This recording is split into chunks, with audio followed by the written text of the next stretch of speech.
Hello. All right. Okay. We're going to go ahead and get started. Thank you so much for coming to Startup Grind. Who has never been to a Startup Grind? Cool. Who's been to 8 Startup Grinds? All right, well, thank you guys so much for coming. These are run by The Conductor, which is a partnership between Startup Junkie Consulting and the University of Central Arkansas, and we exist to catalyze the entrepreneurial ecosystem in Central Arkansas. So we're really, really glad you guys are here. Startup Grind is an event we hold every month with a local influencer or investor, and we ask them about their life and business advice to create networking opportunities for you guys and learning opportunities. And so we have time at the end for Q&A, so think about what you want to ask. Jeff is an amazing, amazing person. We're so glad to have him here, so definitely think about your questions. Also, we encourage you guys to be social on Twitter and Facebook. Our Twitter handle is at @AR_conductor. Facebook is just AR Conductor, and our hashtag is FullSteamAR. And we are giving away a Tacos for Life gift card to someone who tweets using hashtag FullSteamAR during the chat. So make sure you talk about what you're hearing and all the great advice from Jeff and everything like that. So we're going to go ahead and get started. Jeff Amerine is one of my very favorite people in the whole world. He's the principal of Startup Junkie Consulting. He's an entrepreneurial ecosystem builder. He's made over 80 angel investments into new ventures and small businesses. He's also an adjunct professor and teaches entrepreneurship at the University of Arkansas, Sam M. Walton College of Business, and he's just a startup champion, and you'll learn that tonight. So we're going to go ahead and get started. Jeff, can you before I start, thank you so much to the Conductor team, Edward Crockett, who is our videographer, and all of our partners. Thank you to Blue Sail for letting us occupy your space tonight. So, Jeff, tell us about yourself. Where did you grow up? Where did you go to school? You want me to start in 1962? Yeah. Can you hear me okay? Am I coming through all right? I don't know if yours is on. Here, let's switch for a second. I think I was successful in turning it off, actually. How's that? Better? Okay. So I'll kind of give it to you by the numbers, a little bit of background. 55 years old, 4 kids, married to the same woman who is here for 34 years. The best part, 4 grandkids, which is awesome. And I never really thought that I would be involved when I contemplated what career I might have when I was a kid in the startup scene. So I started out as a military brat. I traveled all over the world, did a whole bunch of different things, moved to a lot of different places, and we moved to Arkansas when my dad retired out of the Air Force, and went to junior high school and high school here, and then left. I went to the Naval Academy, spent 6.5 years in the Air Force after I graduated from the Naval Academy, 3 Fortune 500s after that, 9 startups, 7 years at university. This could be an instance where maybe I couldn't decide what I wanted to be when I grew up. I finally figured it out, and the last almost 10 years I've been involved in the local startup scene, trying to get the local startup and venture scene going. Awesome. And can you tell us how you met Phil? Because I love this story. Did anybody see Officer and a Gentleman, or are you too young for that? How about Top Gun? So anyway, when I was at the Naval Academy, it was the end of my freshman year, and you're supposed to go on these summer deployments where you get on ships and you go figure out how to be a sailor and all that kind of stuff. Well, at the time, we were in some kind of shooting war in Lebanon or Syria. It sounds familiar to what we've got going on today. And they canceled that particular deployment. And so I was stuck in the dormitory there at the Naval Academy, and my roommate, who ended up many years later just recently getting out as an admiral, my roommate said, "Hey, my sponsor," and the sponsors are kind of like your surrogate parents that take care of you when you go to one of these service academies. They are great. They got a great family. They got a boat. And oh, by the way, they've got a daughter, and she's pretty awesome, and you ought to meet her. And fortunately for me, he already had a girlfriend. I think he may have had a fiance at that point. And so that's when I met Phil, and the rest is history. So I won't give any of the other details, but it's been great. So what did you do after the Naval Academy? So there were 4 of us in 1984 that took a commission in the Air Force rather than the Navy or the Marine Corps. And I was an intercontinental ballistic missile launch officer. So if you've seen the movie Dr. Strangelove, or you've been paying attention to what our buddy in North Korea is doing, it's a lot of that same kind of stuff. Did that for 4.5 years in Wyoming, and then I spent the last 1.5 years of my career in research and development for the Air Force. Okay. Now, how did you transition from that into the startup world? Unexpectedly, I guess would be the way you'd put it. So when I got out of the military, I went to work for Westinghouse, And at Westinghouse, I was a system engineer. We built communication systems for satellite systems and also for what we called PCS at the time, wireless. And I got involved in business development. And through the course of that 4 or 5 years of doing a lot of international business development, I thought, gee, I'm smart enough. I could go do this stuff on my own. Really, really bad assumption. But I went out and got involved in my first startup right after I left Westinghouse in the middle 90s. And what was your first startup? The very first one that I'll talk about publicly, it was a consulting company. And we did business development, new market entry. It was called FCT Consulting. We would take technologies and companies that had technologies and figure out how to get them into enterprise sales and to do other market development related activity. But I wasn't satisfied with a successful business that was going well. I decided to totally lose my mind and get into international telecommunications.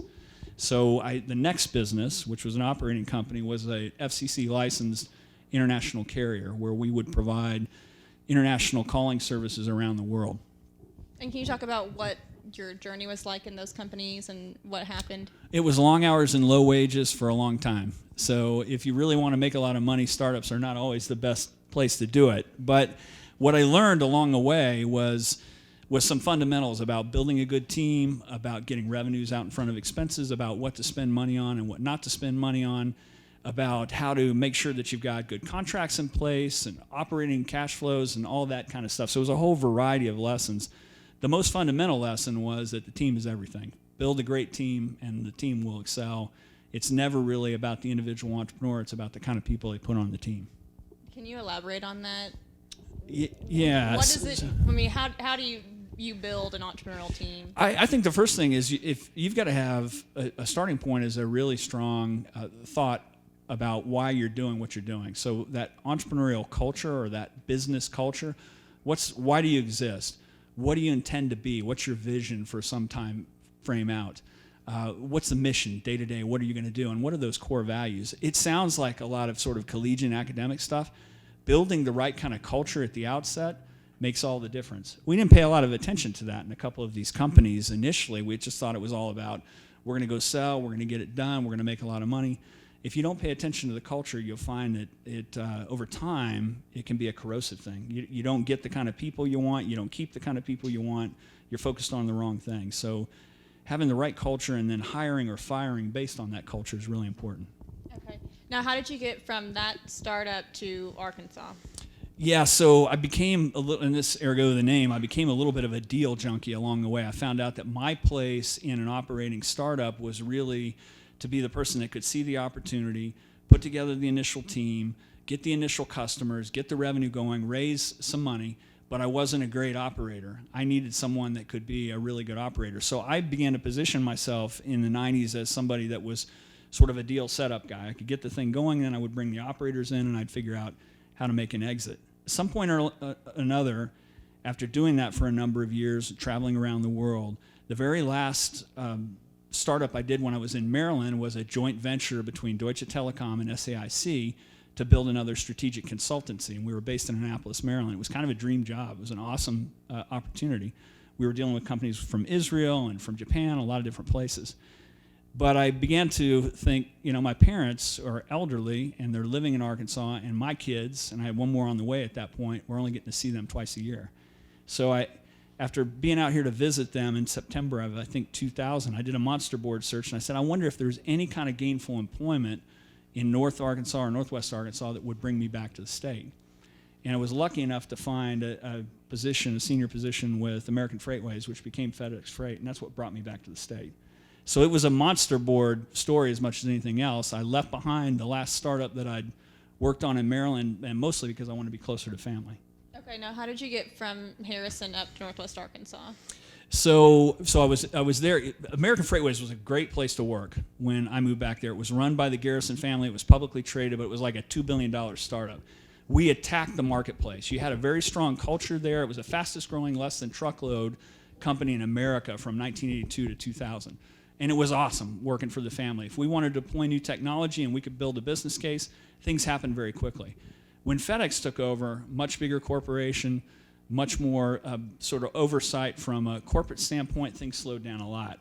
And I'm not a good big organization guy. I about lost my mind in those last 2 years. So So it was one of those things where I could either figure out a way to leave or they would figure out a way for me to leave. And I won't answer which way that went, but either way, I left after 2 years of the FedEx takeover, was involved with another startup that was a venture-backed out of Silicon Valley called Conaware, and we built wireless systems for trucking companies and for service fleets. And so that was the exit from Harrison that brought me part-time over to Fayetteville.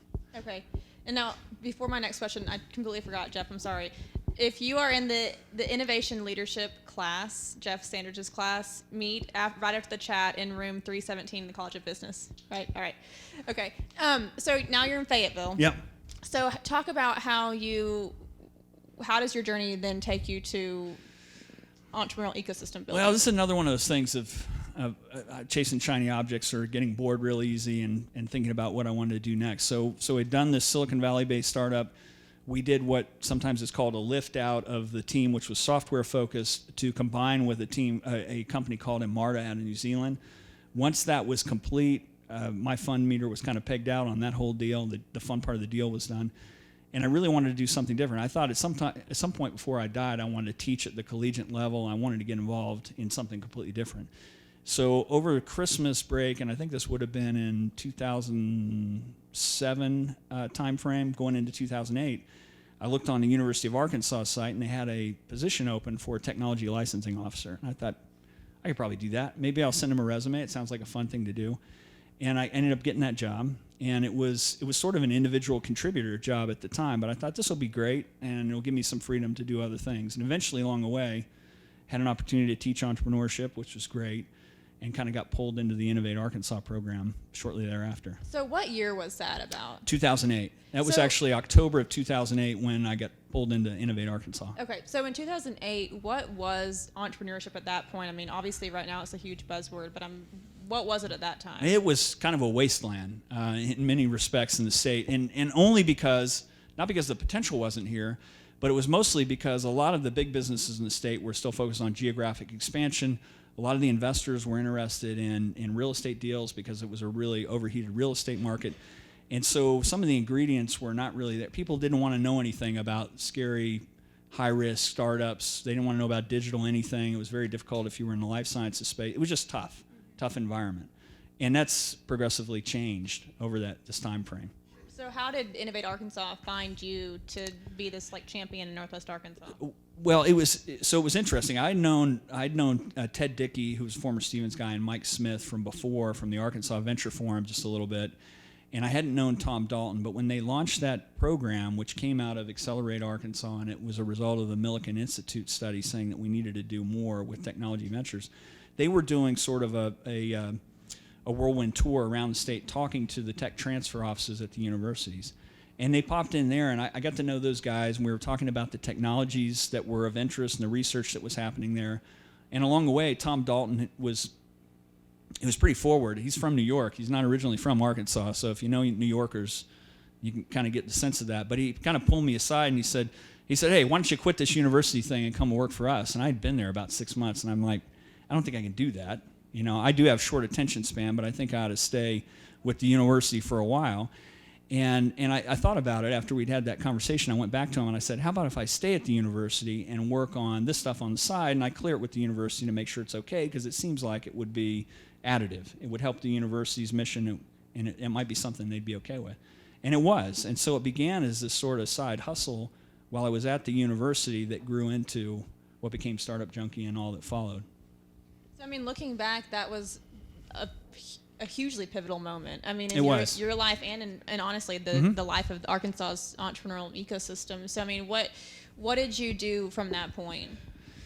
I tried to find more hours in the day, for starters, because I was getting to the point where I had 3 full-time jobs. What we were doing with tech transfer, teaching a little bit, and then with Innovate Arkansas. And it's like any other entrepreneurial pursuit. If you're opportunistic, if you figure out a way to say yes to things that you can actually do, then good things will happen. And so I didn't turn down many opportunities that made sense to me. And as we started to build that Innovate Arkansas thing, there were people in Northwest Arkansas that were at the Northwest Arkansas Council, which is sort of the super chamber up there. And they said, well, we'd like to see more breadth and depth built up here around an angel fund, around an angel networking group, around pitch contests and all that kind of stuff. And I was like, sure, I can do that. I didn't know how I was going to do that and everything else, but I said, we'll figure out a way to do that. And so we got a group of people together, and we got stuff going in Northwest Arkansas as well. And one thing led to another, and then we applied for funding to run the ARC Challenge Accelerator up there, which was the first accelerator in the state. There was federal funding. So it was one thing led to another, and it was a large group of people that I happened to have the good fortune of sort of being in the center of. I mean, this was not anything I did personally. It was something that I helped to try to catalyze, but it was a lot of people involved that could see the benefit of having small businesses and startups growing in the state. So thinking about starting this ecosystem from scratch, basically, Right. when entrepreneurship just wasn't really a thing. Right. I mean, what were you doing? Just sort of, what was your pitch to people? Well, the pitch to most people, even still today, if they're not sure what they can do, if they're in a corporate setting or they want to find out, is about 80% of life is showing up. So part of the pitch was, if we have an event, just show up. I guarantee you're going to meet someone there you didn't know you needed to know, and you might learn a few things along the way. So part of it was just convincing people to show up. A good example of that was when we first came up with the G60 elevator pitch contest, which was totally inspired by the elevator pitch that they do at the Governor's Cup Collegiate Business Plan competition during the banquet. I said, but it's only once a year. We need to be doing this every month, every week, somewhere. And I wrote a blog about it. And so I said, well, okay, we're going to figure out how to pull this off. And so got a bunch of the younger entrepreneurs together, and we went to this sort of dilapidated barbecue place up there. We said, we're going to have a pitch contest, and we're going to give a couple of $1,000 prizes. And I figured we'd pull this off, and it might be 10 or 15 of the usual suspects. And we had like 200 people show up at this barbecue joint. I think it was the biggest amount of sales they'd ever had there. And we were so sophisticated at the time, we'd forgotten to bring a screen for the projector, so we had to use a tablecloth off of one of the tables on the windows.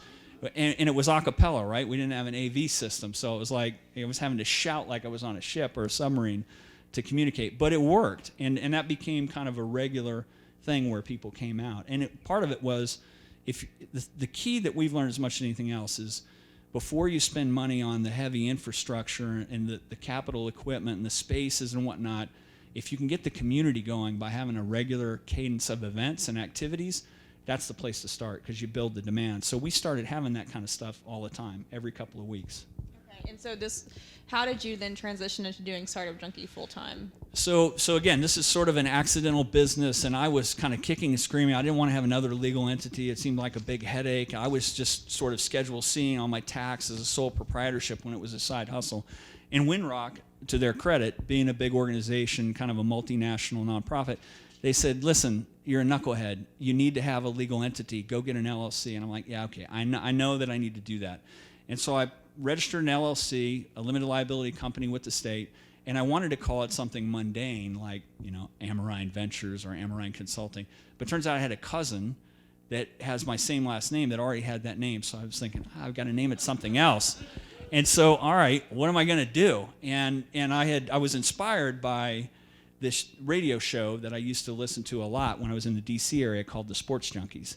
And it was these sort of oddball guys that would get on the radio and they talk about Redskin sports, and they were just irreverent and joking around, a little bit sarcastic. And I thought, okay, they're sports junkies. What am I? I'm a startup junkie. So that was the beginning of the name, Startup Junkie Consulting.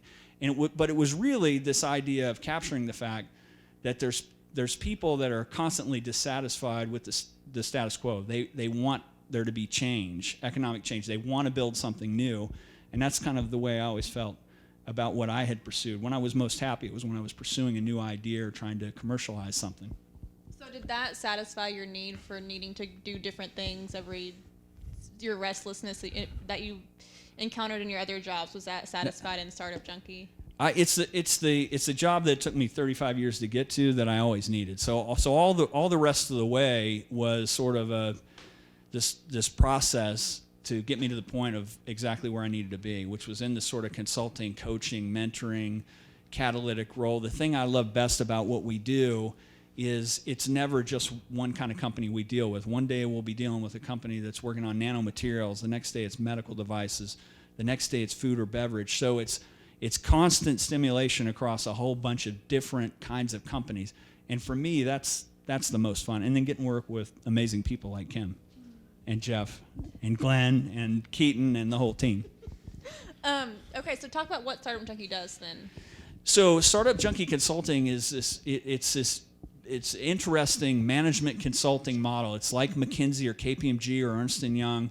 It's in many respects exactly like that. The difference is all of our services are completely free.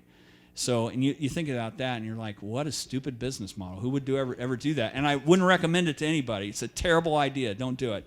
But the reason why it's worked for us is because we've been able, through this process that we do of convincing third parties, like the Walton Family Foundation, like the University of Central Arkansas, the Small Business Administration, the City of Fayetteville, EDA, Department of Commerce EDA, that the best return on investment for economic development dollars is towards trying to bolster small business and startups.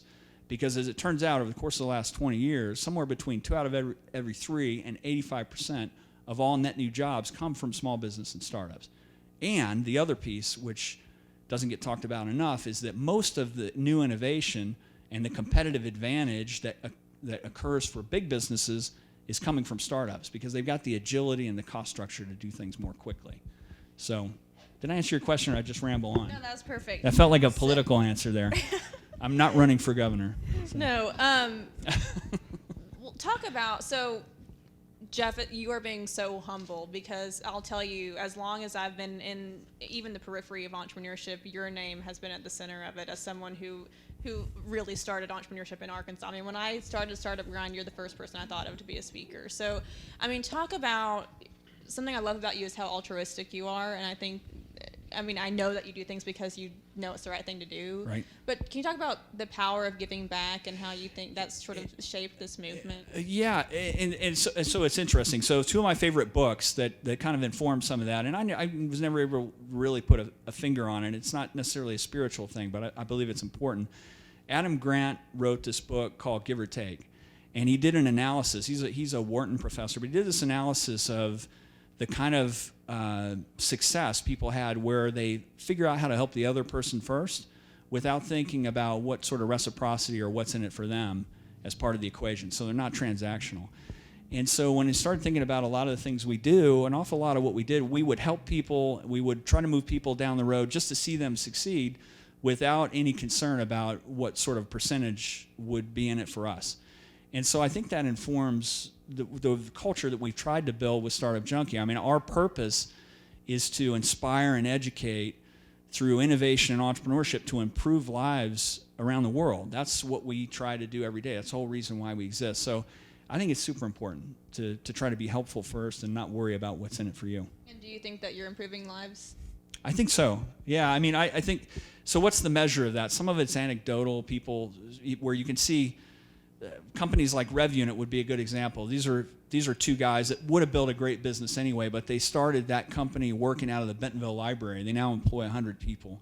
When we see those sorts of things, and I don't mean to, I'm not in any way taking credit for that, but we can help be catalytic in getting companies like that past the friction points that typically cause them to fail at an early stage. So if we can be just a little bit catalytic, just a little bit of an impetus to get them to do something they might not otherwise do, and then seeing them succeed, there's a lot of satisfaction out of that. So I think we are. And can you also talk about, on that note, the power of collaboration, and I think the Conductor is a great example of that, but how has that shaped this ecosystem? It's hugely important. So the temptation, particularly when you've got an interesting business model like we do, is to be a little bit parochial about, we kind of got ours and we don't want to talk to anybody else because they might represent competition. We've come around to the idea that we'll collaborate with anyone who will collaborate with us, because what we're trying to do in building this innovation entrepreneurial scene is an all-hands-on-deck type of undertaking. We need everybody engaged with us. There's too much to do and too few of us involved. So what that means is working with great universities like UCA and getting the cooperation we have with them, having great supporters in the Conway Chamber, for example. The level of alignment and cooperation in Conway in particular, if you were to look statewide, is amazing. Between the business leaders and the chamber, Conway Development Corporation, this place is unusual. It's something in the DNA here that ought to be modeled. We tried to do the same thing in Northwest Arkansas as well, just to try to get all those little Friday night lights issues between Fayetteville and Springdale and Rogers and Bentonville set aside and get all those people working together, because it's too small of an area with too much to do for people to kind of try to build their own kingdoms. Awesome. So can you talk a little bit about the power of innovation and entrepreneurship and how this can impact lives? Yeah, so the idea of entrepreneurship or innovation, you think, well, that's a startup thing and there's some romantic aspect to it. It's really more of a mindset to say, in a big company, how can you figure out how to capture some of that, the startup way of doing things, where you move quickly and you quickly iterate and you figure out what you need to test to remove risk from something, and there's this tolerance for risk that you are allowing innovators within the larger company context to take risk and to occasionally fail and then to quickly improve from what they learn. So what we're trying to do now, and actually Jeff Stanrich is right at the center of this, is to take some of these lessons that we've learned that work well in the startup scene and go back into large companies and say, hey, if you want to stay ahead, if you want to have competitive advantage, if you want to improve, here's how you can take some of that startup mindset and incorporate it into the way you do new product or service development. Sure. Okay, cool. So talk a little bit about your work as an angel investor. And especially I want to talk about teams and leadership here, and you touched on that a little bit, but can you talk about sort of holistically what you're looking for as an investor and your experience in that realm? Well, first thing is, does anybody in the crowd know where the term angel investor come from? Have you ever heard where it came from? So apparently back when they used to finance plays, and I'm totally stealing this from Permjot Value, our friend from the UK and from Canada, but he said apparently when they were financing plays in the days of Shakespeare, they needed to get money from somewhere. And what they said at the time is, you give this money and this play will happen and you'll get your reward in the afterlife. So angel investor. And there's plenty of days when a lot of us in this room feel like we may get the reward in the afterlife, or we may have a hot place to sit depending upon the bets that we make. But what we've learned, and I've been at this now pretty actively since 2010, is a good investment starts and finishes with the quality of the team. So the very first thing you check out is, are these smart people? Are they working well together? Is it a good team dynamic? That's the very first point of consideration. The next thing is you think about it from a risk management standpoint. So the team is the first piece. The second thing will be the financial aspect. How much capital they need? Is it super capital intensive? Do they have a clear view of what this can be? How well capitalized are they, and how much money do they need? Then we'll think about product or technology. What sort of risk are associated with the product or technology? Are there a bunch of hurdles they've got to get over? Is it something that's viable? And then you're going to think about market and customer. Do they have traction? Are they actually selling something? Those are the four main pillars. There's other things we'll look at, but you kind of go through a checklist of things to see, do they have a chance of actually getting this to market? And the companies that we've bet on that have done well are the ones that tend to develop an encyclopedic understanding of their position in their market and how to execute. Ideas are commodities. A good idea is not going to go anywhere, but good execution will take a business to the next level. So finding those leadership teams to invest in that are really solid in the way they think about execution and managing milestones and communication with their investors and their customers is what has worked well. So if someone today wants to start a company, how do they begin building their team? Well, I'd say the first thing is, so if you're a founder and you're thinking about doing something, write down all the things. If you can write down all the things that you think you need to do to run that business, think about all the functions of the business, and then write your name next to all of those functions that you love doing, the things you're good at and that you love doing. And where there are things that you're not good at and you don't love doing, then you either outsource it or you find a co-founder to help you. This is too hard to do by yourself most of the time. Solo founders first of all, you're going to feel alone, and secondly, you really need to think about having someone with complementary skills, not a buddy, not a friend, somebody that's going to challenge you, that will have complementary or different skills, the kind of person that can do the things that you don't like to do. Now, if someone was wanting to start their business today, what, aside from the team building aspect, what's the first thing they should do, and especially in the financing realm?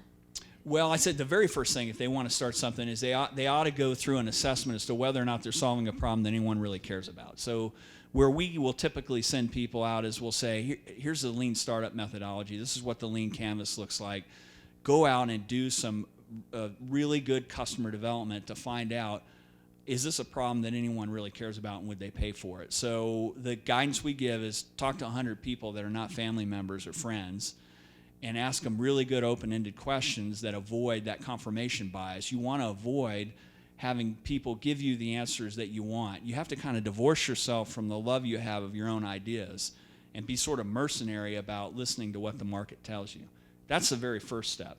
And if they do a good job in that customer development, then they're going to have an easier time the rest of the way. And if they, okay, so let's talk about a company that you've worked with, and not specifically, but who is years down the road, and maybe they never did the customer discovery, and but it's obvious that it's not going to work. So what advice do you give them at that point? Wow. Change your name, go to another country? No, that's terrible. Sorry. I think you got to constantly be figuring out ways to pivot. So even if you've gone a long way and you spent a lot of money, you never necessarily have to give up. You just really open your mind to which direction can this business go that's different than what I imagined. So a good example of a pivot that can occur is there was a company that grew out of the University of Arkansas here, started by a guy named Ryan Fraser, called DataRank.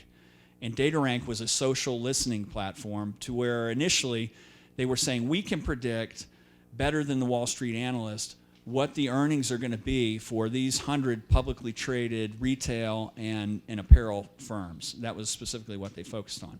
And they could. I mean, at one point when we initially talked to them and we were thinking of investing, we said, don't tell anybody about this. We're going to create a hedge fund because this will give you an edge. But they really wanted to go to market to sell this as a tool to day traders and brokers and other folks. What they figured out along the way was that nobody from Wall Street wanted to talk to anybody from Arkansas about anything having to do with financial stuff. I mean, it was like the phone calls kind of went like this. Who are you and how the hell did you get my number? Click.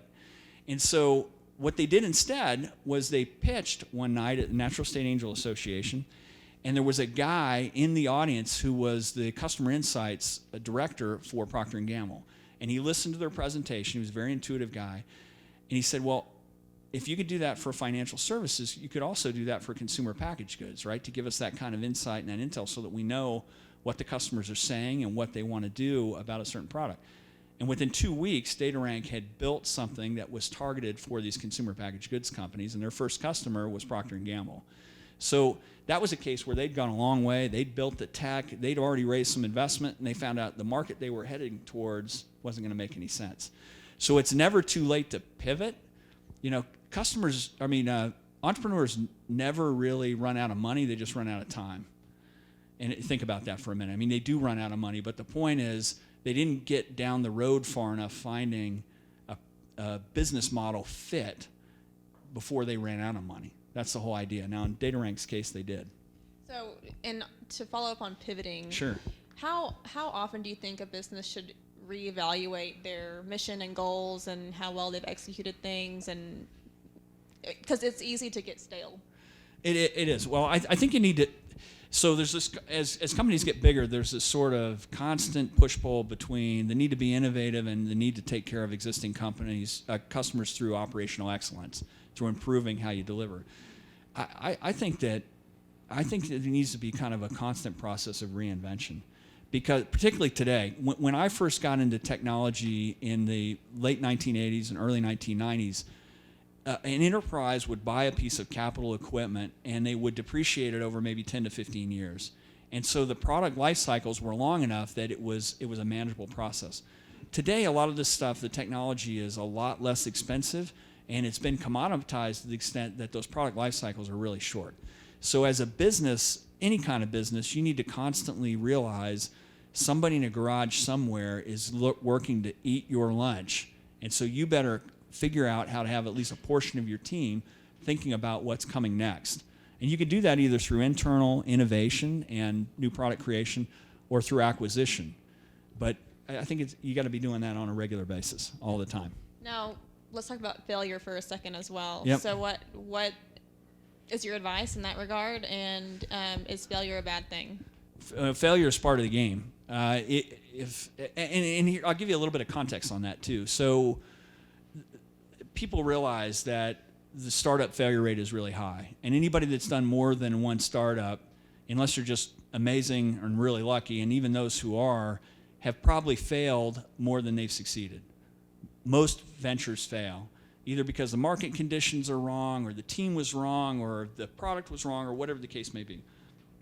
The key is to figure out how to embrace what you learned and to not make those same mistakes the next time around.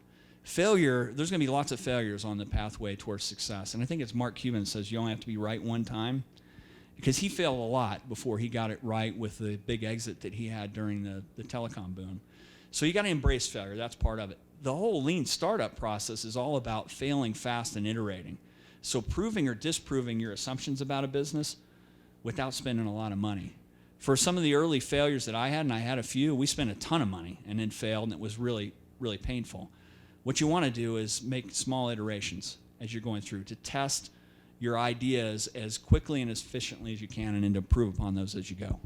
And what's the moment when you're consulting with people, and when do you say, okay, this is time to do something else? And when do you say, keep pivoting, keep trying, doing something else? What was it that W.C. Fields said about that? I don't know. I mean, there's a quote on that, is eventually you don't want to be a damn fool, right? I mean, you want to just move on from it. But I think it's, if you've got enough market validation that you're not able to sell, your monthly recurring revenues are not increasing, people are not buying your product, or the sales cycle is so long that it's untenable, then you got to change the picture. You've got to figure out, how can I repurpose what I have? So I think part of that is typically indicated by the economics. If you don't get to a point where you're in the black, eventually it's not a business.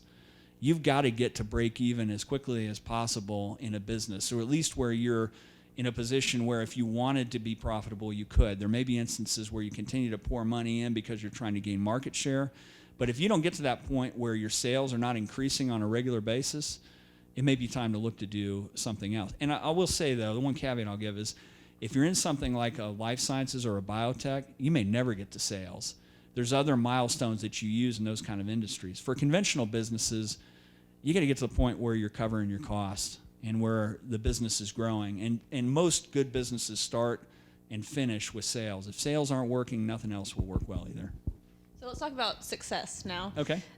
So what's a successful ecosystem? What does it look like to you? And what are your goals for the ecosystem in Arkansas? So a successful ecosystem is not to be some kind of replicant of Silicon Valley, because there's only one Silicon Valley. So whenever these regions say, we're going to be the Silicon Slopes, we're going to be the Silicon Alley, I mean, it's a bunch of Silicon BS, right? They need to be their own best, whatever it is that they can be in a given area. So when we got tempted to say, oh, we're going to be the Silicon this or that up there where we are, we're like, forget it. Let's just be the best Northwest Arkansas we can be.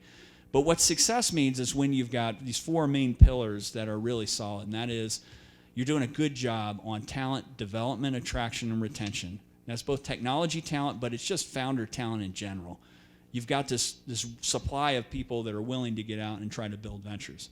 The other thing is you've got to have capital available from angel stage, from seed stage, very early, all the way through private equity. And you've got to have debt and debt alternatives available as well, because equity is not the only game.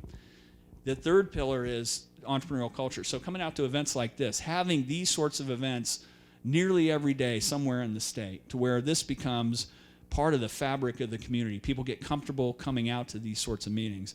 And then the final thing is when you begin to get community, institutional, and flagship industry engagement, where the large established players realize it's in their economic long-term best interest to engage with the startup community, because that's where some of the best ideas and the talent are going to come from. If you get all that, those in kind of in harmony, then you've got a viable ecosystem. And what do you think will happen here in the next 5 or 10 years? I think there's a lot of upside. Particularly in certain areas within Arkansas, I think there's a lot of upside. I think Conway's future is particularly bright because of the amazing alignment you have and the fact that you've got a great university here, which is more than one great university here, which is the basis for that talent pool. I'm optimistic. I think if we continue to be very focused around the things that the state is good at, like fintech, like data analytics and decision science, like cybersecurity, like retail and retail tech, consumer packaged goods, supply chain, I think all those things are great. I think we can also do some pretty amazing things within health tech and healthcare just because of research institutions we have here. So if we build on those strengths, I've got news for everybody here. We're not going to create the next successful Facebook, Twitter, or LinkedIn here. That's not the place that should be created. Somebody will prove me wrong, and I'll have to eat crow about that maybe. But that'd be all right. But what I'm saying is, let's play to our strengths. We have a ton of talent in all these other areas. Let's build great businesses. For me, what I'd like to see in 20 years is $100 million a year businesses in this state that maybe grew out of the subject matter expertise we have from those existing clusters we have, but that aren't directly tied to a Walmart, a J.B. Hunt, a Tyson, a Murphy Oil, an Axiom, but they've leveraged that talent that was already here. Okay, and can you also talk a little bit about the regionalism of entrepreneurship and how this does put Arkansas on the map? I mean, I don't think it's even a stretch to say that at all. And the work you've done in this region outside of Arkansas. Well, yeah. I mean, it's been a long struggle. We used to say, "Thank God for Mississippi." At least we're not dead ass last on every list that anybody would want to measure. And if anybody's from Mississippi, I apologize, but I just it's one of those things. Now we can legitimately say, "Yeah, U.S. News and World Report did a ranking, and this region within Arkansas is in the top 5 in this category. This region has." The most women and minority-owned businesses, or second or third in the country. So, I mean, there's some of those measures where we're starting to come out on national lists. We have a lot more work to do, but just being mentioned in that conversation is good. I'll give you another good example of an indicator. Steve Case is the guy that founded AOL. He's done Revolution Ventures. He's got this program called The Rise of the Rest. And it always kind of pissed me off, the name, quite honestly, because it feels like, well, if you're on the coast, you're like in the genius class, and we're the rest, But he at least acknowledges that some of the best ideas and ventures are coming out of the middle of the country. So the Rise of the Rest is actually sending a delegation here tomorrow to talk about having a major event in the state. It'll probably be in Northwest Arkansas this first time through, to bring this $150 million seed investment fund that Steve Case and the Waltons and others have invested in to potentially invest in deals here. That's something we never would have seen 5 or 10 years ago. So the fact that we're even in that conversation is pretty interesting.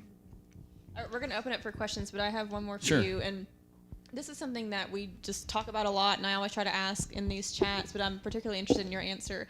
Work-life balance. But, well, I want to hear what you have to say, but since you're so passionate, and I think there's probably a lot of crossover for you. Yeah, do you want to come to the mic? But what do you think? Well, there is no work-life balance if you're an entrepreneur, and what that means is it's going to be all work, and that's going to be integrated into your life. That becomes an integral part of it. It's part of the DNA. So you either get really lucky and marry someone and have a family that understands that's just who you are, or you're going to be really unhappy, because it's hard to separate that. Now, that said, that doesn't mean you're working 24/7, but it means you wake up in the morning, you're thinking about it. When you go to bed at night, you're thinking about it. For me, it was an exciting thing. It was like constant problem solving, and what are we going to chase next? There was a lot of adrenaline associated with it, so it felt very natural. It took me a long time to figure out that since I couldn't be an astronaut and I wasn't going to be a fighter pilot, that this was the kind of thing that gave you the same sort of adrenaline rush that you might get from those sorts of activities. So what you'll find is that you go full out. It's like an interval race, and you're going crazy and you're working like mad, and then you have to take the time off to recharge. So you can't go continuously at full speed. So the only time it's not ever really balanced, it's more like a sine wave, where you're going like crazy, and then you're taking a breather, and you're catching your breath, and then you're going like crazy again. It's a lot of interval training. So it's a 50-mile run where you're running 6 minutes and walking 2 for 50 miles. How's that? That's perfect. And I have one more I wanted to ask earlier. Talk about the family aspect of Startup Junkie. It's one of my favorite parts of it, honestly.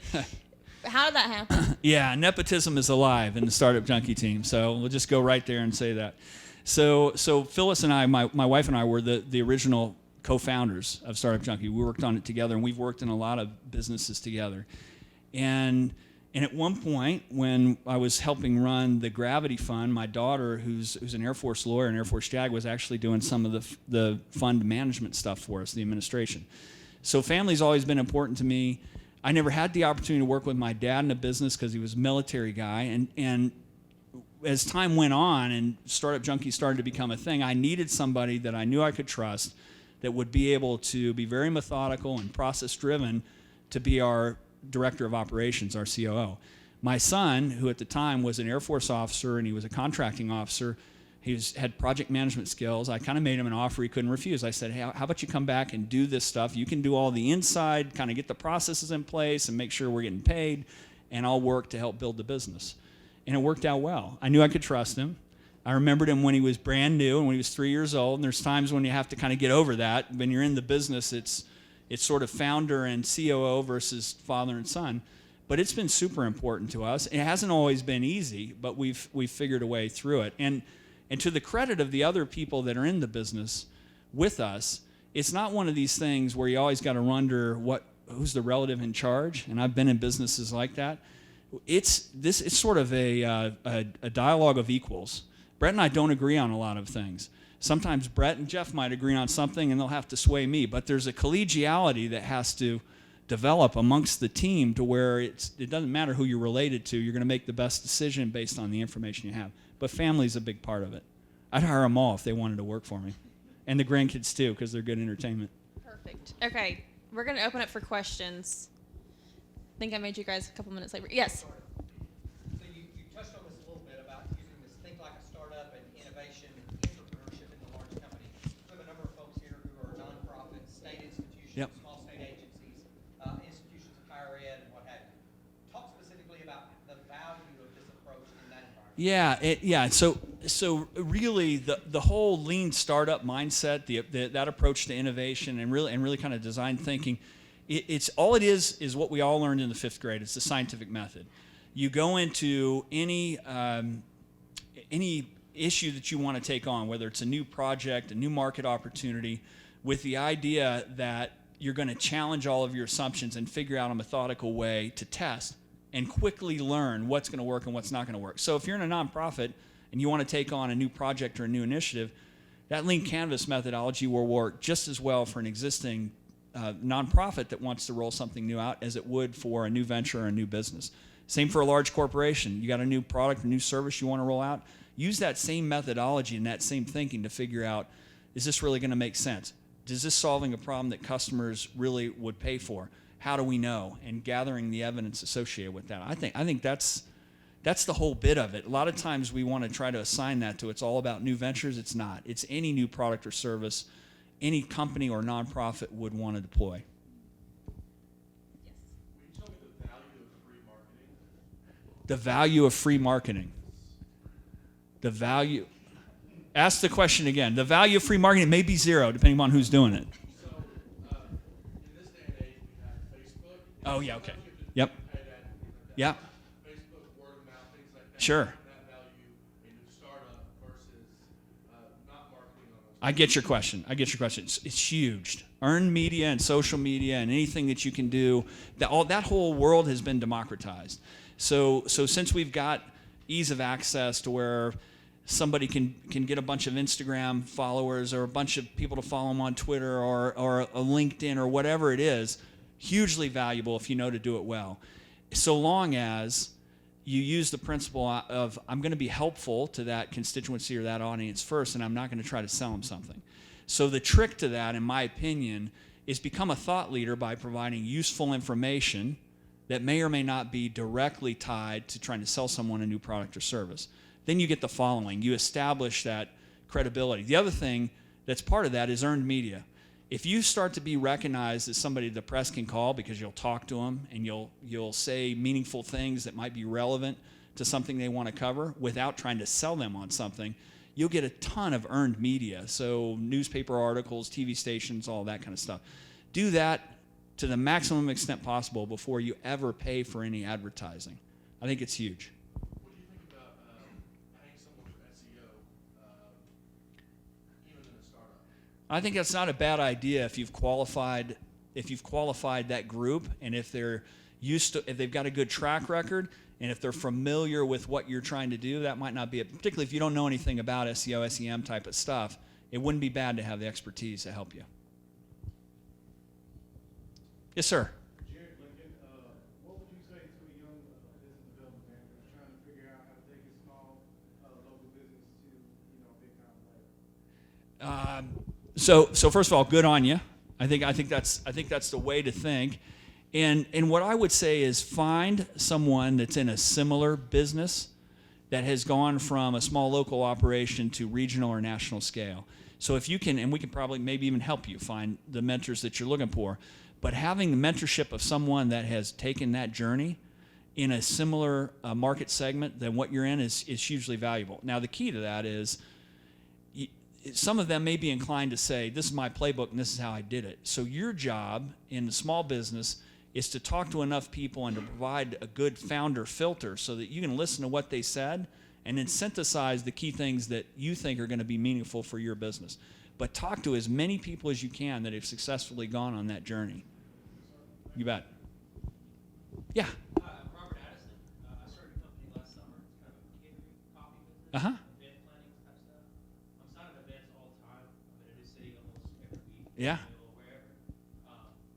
The biggest hurdle I've come across is with the colleges and stuff like that. You've got a company called Amerine, which has a stranglehold on what you can do. Mm-hmm. I can go to UCA downtown. Yeah. Work with them. They've approached me about doing events and stuff like that. We do a great job, but we run into that. I'm happy to reach these students in the same way. Like a lot of my business is referral based. You see us, you like us. That social media that he was talking about transfers to referral based word of mouth, which would Right. anyway. Right. How do we get around Airmark? Yeah, it's a good question. Or Chartwells, or all of them that are involved in the food service. I may not have a great answer for you on that. I would say, one way is you could figure out how to partner with them. If there's something unique you're doing, then think about using them for the food service. So they're still getting their cut of the action, and they've got scale so that you can go bigger, and you're not representing a threat. So partnering with them might be one way to look at it. You may not make as many points of margin, but remember, they've got scale. So if you can figure something out that can add to their mix, they can take you a lot of other places than just here, possibly. Yeah, you bet. Other questions? Sure. Throughout your entrepreneurship journey, Mm-hmm. you might have come to a cross where there is a point where you have the talent acquisition, Mm-hmm. and between that, you might find people with great talents but costing more, Mm-hmm. and you might have come to a point where you might want to learn that technical skills throughout your entrepreneurship. Mm-hmm. How do you balance between the cost and also the talent that is provided? Yeah, it's a good question. So it's you need really. So first of all, I would say the first 5 people that you get in any new start are going to set the foundation for everything else you do. You would hope that you have people early on that are willing to work for a little less than market rate. And the way that you can sometimes get that really good, high quality people for less than the market rate is you have them on a equity or equity option vesting plan over a period of years. So it's non-dollar compensation that's tied to the growth of the business. That's a way to do it. That's the way it happens in Silicon Valley all the time. Otherwise, a startup would be paying $250,000 a year for local software development talent. They knock that down a little bit in the early days by getting people that are bought in on what's going to happen in the backside of the venture when they get to the point that they're able to sell to someone else. That said, you can't build a great business with average talent. So you got to go find the best people you can find and hope that you as the founder can convince them that it's worth the ride, getting paid a whole lot less than what they'd get in a larger company. Does that make sense? Yeah, but with that, do you think getting job done is more important than pushing the cost though, or how do you balance that? Do you think getting job done is very important? You got to get the job done. I mean, as a startup, you're not going to win competing based on price or lower cost. You're going to win, particularly if you're selling to enterprise, by having something that's 10 times better than what the relevant competition can do. You got every disadvantage you can imagine in a startup, aside from the fact that you can go quick and you can maybe do something better and a whole lot better, hopefully, than what the large competitors have. But you can't do that with average talent typically. You got to have really, really the best people you can find at the outset. Yeah. Hey, I'm Leslie. I am the Street Secretary, and I just want to say that at the very, very beginning, before we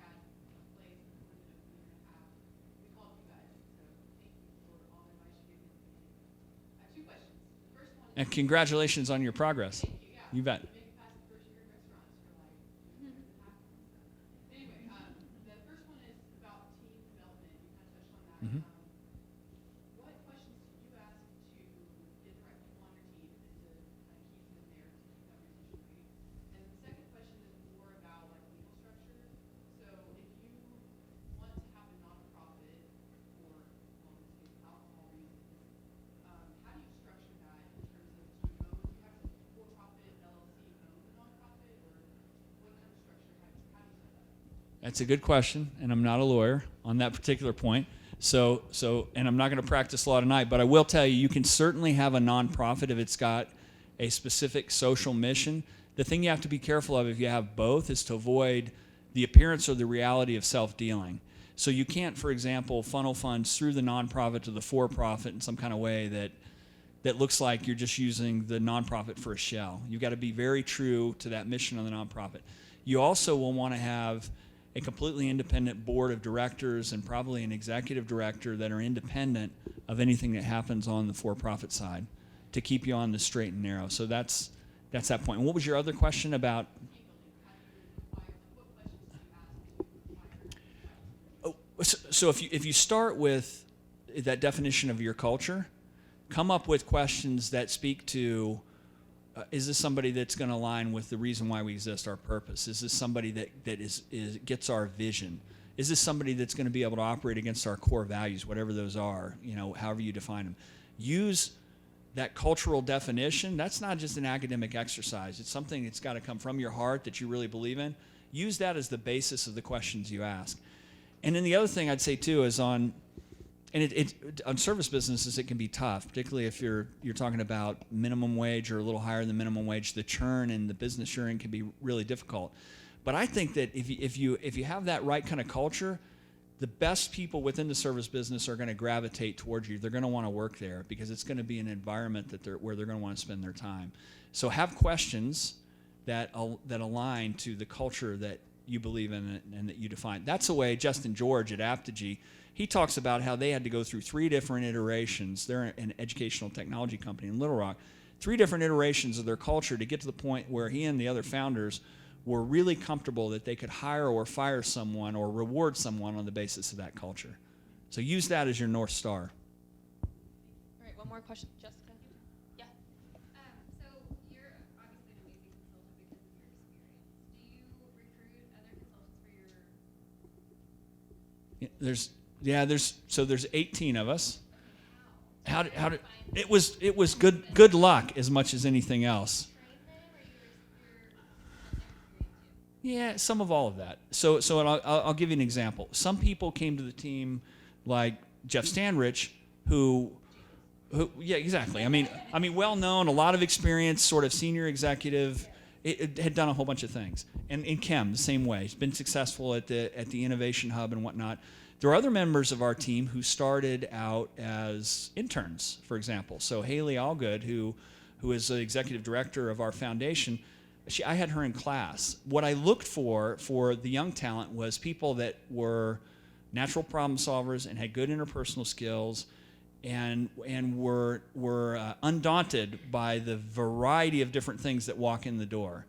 So sometimes Michael Eisman or Haley will describe themselves as Swiss Army knives because of the different things that we have to deal with. And people that enjoy that type of environment. So that's who I look for. And then along the way, they want to be constant learners. So they're constantly, Kim is a great example of this. She's constantly trying to figure out how to improve, how to learn more, how to get better. I think we have people in our group that are natural entrepreneurs. So they're constantly thinking about what can we do next that will be better and will improve the service we offer, or that we can launch so that we can learn something more about a given segment. So I'm looking for entrepreneurs that love the environment of dealing with other entrepreneurs, and that's kind of the Swiss Army knives, I guess, the short answer. Awesome. All right, we're going to wrap it up. So Okay. we end all these with the same question. What is one piece of business advice you would leave us with today? Buy low and sell high. How's that? Yeah, that's not very compelling. No, I mean, sorry, that was trite. I would say the one thing is you're never too young. Sophie Overton, who's one of the 4 or 5 time winners of the Idea Fame Live contest is 12 years old, and she's launched a company called Wise Pocket Products, and it's their socks with pockets. That thing's going to market. She's 12 years old. You're never too young, and you're never too old to pursue this venture that you always wanted to start. So don't give up, don't give in, and just keep grinding away. It's possible. And the other thing I'll say is that there's a lot of us who are here to help you, who have been on the journey that you want to undertake. All you got to do is ask and show up to these types of events, and good things will happen. Awesome. Thank you so much, Jeff. I was just sitting here thinking that my introduction to entrepreneurship was covering the ARC Challenge as a journalist, which would not have existed without you. We would not be sitting here without you. So you have made a humongous impact in the state, and it's an honor to work with you. So thank you so much for coming. Oh, we have a winner. Do we have a winner, Keaton, for Tacos for Life? Chris Baker. All right. Thank you for tweeting. Does he get Tacos for Life? He gets a gift card to Tacos for Life. I mean, it should actually get a store. Are we giving away franchises? No. All right. Thank you guys for coming. We have these every single month. Our website is arconductor.org, where you can see all of our events. Next door is our makerspace. Everything we offer is free, so you can go use the makerspace for free. Our consulting is free. Come see us. You can set up a meeting with Jeff Standridge. We do multiple meetings a day with entrepreneurs. So come see us. Thank you guys for coming, and we will see you next time. And thank you, Jeff. Thanks, Kim.